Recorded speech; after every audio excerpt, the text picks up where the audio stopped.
হ্যাঁ বলুন, আপনার কি অভিযোগ?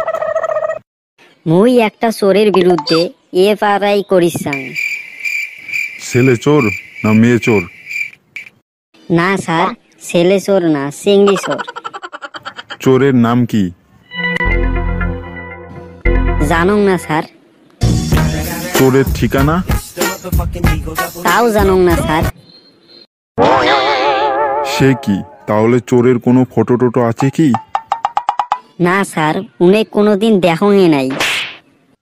ফটো থাকবে কেডক করি। ওই মিয়া, তাহলে এফআইআর করতে আইছেন কেন? স্যার মিয়া না, মোর নাম বল্টু। আর উনি মোর সিম কার্ড চুরি করিছে। কেমনে বুঝলেন? জি মানে স্যার, মোর সিম কার্ডটা কয়েকদিন হল চুরি হয়েছে। মুই খুঁজি পাওয়ার লাগছং না। যখন মুই ওই নাম্বারে ফোন লাগান, তখন ওই পাশ থেকে একটা চিংড়ি ফোন তুলে আর কবার লাগছে এই নাম্বারে এখন উত্তর পাওয়া যাচ্ছে না। মুই কলুম তুই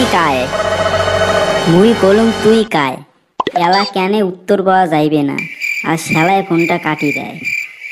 আর প্রতিদিন একই ঘটনা ঘটি যাবার লাগছে। এলা স্যার তোমরাই কন, চোরটা কেডক করেই ধরা যায়। উমের আবার কি হলো না, তুমি একটি থেকে ভাগং।